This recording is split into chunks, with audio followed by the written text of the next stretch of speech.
तो देखते हैं इस मंत्र के माध्यम से बात करते हैं कि जैसे कि हम हैं, हम कह देते हैं कि मैं वो कर देता हूँ, मैं वो कर देता हूँ, मैं सच्चाई के रास्ते पर इतना वो हूँ। तो मतलब कुछ चीज़ ऐसी होती है कि हम चाहे कितने बड़ा पेड़ भी हो जाए, हम जैसे कि कुछ पेड़ बहुत बड़े होते हैं, परंतु ना तो वो छाया दे सकते हैं और ना उन फल भी दूर दूर लगते हैं। तो हमें ऐसा नहीं होना। देखो, हम कह देते हैं ना घर में भी एक तरह से, मैं तो सच्चाई के रास्ते पे हूँ, मैं तो वो हूँ, मैं तो वो हूँ। तो मतलब हमें खुद से भी एक तरह से क्या कहते हैं, खुद से भी खबर लेनी है, खुद की भी हमें खबर लेनी है कि हम सच्चाई की बात करते रहते हैं, करते कुछ नहीं।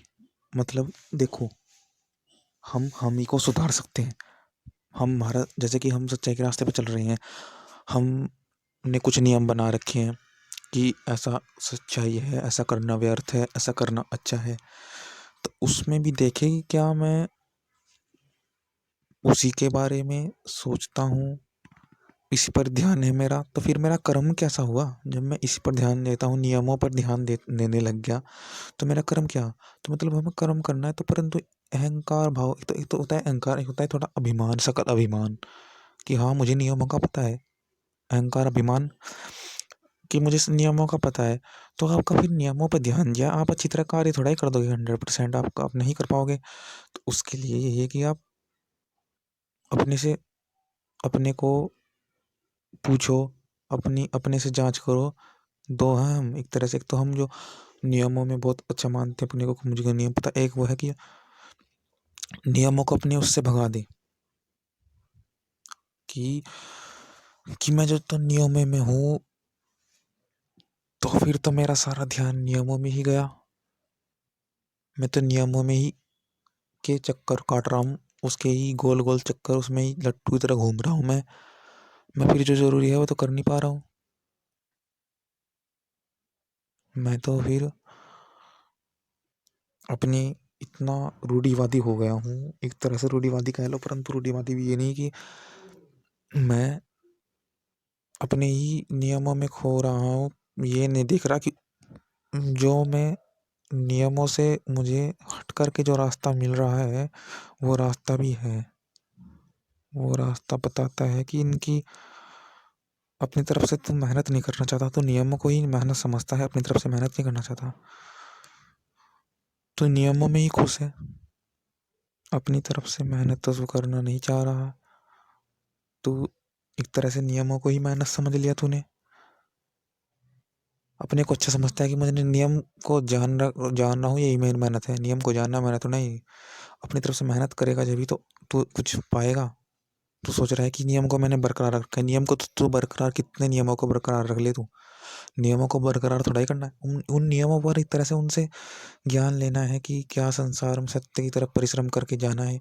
नियमों को तो तूने बांध रखा है, क्या उसको बांध कर रखेगा? उसको याद रखने परिश्रम थोड़ा ही है।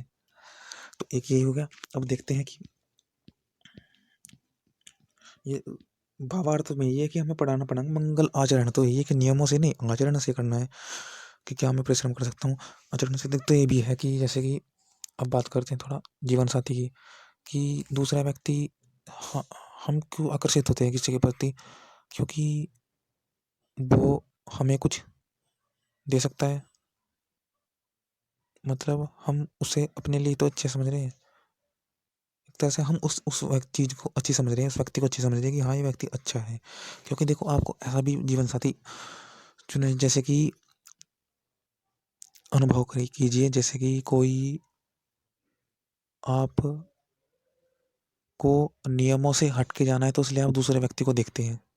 अब अगर आप कुछ करना चाहोगे तो दूसरे व्यक्ति से जुड़ना चाहोगे, तो उसमें आप एक तरह से जब किसी के पास जा रहे हो, थोड़ा इसको मैं समझते हुए बता रहा हूँ आपको, कि आप किसी के पास गए तो आप सोचो कि जैसे कि इस परिस्थिति में है ये, जो जिससे जुड़ेगा, तो मतलब हम उससे जुड़े जो बहुत लोगों से जुड़ा हुआ है,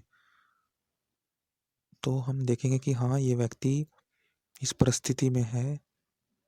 मैं तो देखो, हम चाहते हैं कि मैं करूं नियमों में, अच्छा नियम मैंने मान लिए, अच्छे नियम, परंतु उन अच्छे नियमों को मैं दूसरे के लिए करूं, ये भी हमारा रहता ही है व्यक्तियों का कि हम दूसरों के लिए करें।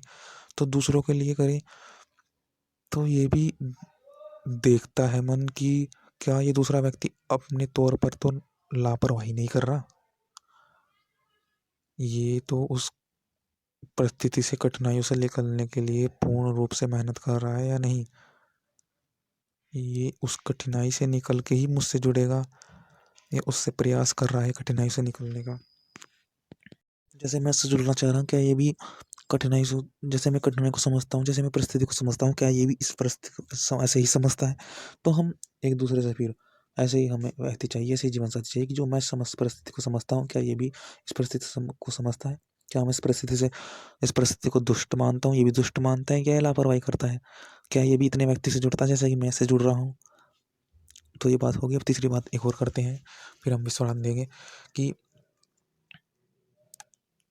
हमें वो व्यक्ति और अच्छा लगता है जो अकेले अकेले रहकर हमें और अच्छाई दे दे, अकेले रह करके हमारी वो बात समझ ले कि हम भी कहें कि इसको तो मैंने कुछ बताया नहीं, ये कैसे समझ गया मेरी मन की बात, ये कैसे इसका ज्ञान हो गया इसको तो अकेले रह करके ये कैसे, मैंने तो कुछ इसको साइन भी नहीं दिया, एक तरह से इशारा भी नहीं किया, समझ गया, इसमें मतलब इतना ज्ञान है इसमें, समझता है थोड़ा बहुत कि अच्छाई को पकड़ता है, मतलब दिक्कत से लड़ रहा है। ऐसा जीवन साथी चाहिए कि दिक्कतों से लड़ता रहे, खुद अकेले ही दिक्कतों से लड़ता रहे, अकेले मजबूत हो जाए, नियमों को अच्छा मान रखा, नियमों से हटकर कुछ करना चाहे, उस अच्छाई को बढ़ाने के लिए दूसरे जुड़ना पड़े। फिर तीसरी अच्छाई आवा कि हम खुद, हमारे में अच्छाई है, हमारी अच्छाई ईश्वर ने हम ही से ही हमारी अच्छाई है। तो तीसरे तौर पर हम यहाँ पर पहुँच जाएँ, तो पहले खुद को अभिमान, फिर दूसरे से जुड़ो, फिर अच्छाई को ढूंढो, फिर तीसरे हम खुद को पहचानो। ओम ओम मंत्र का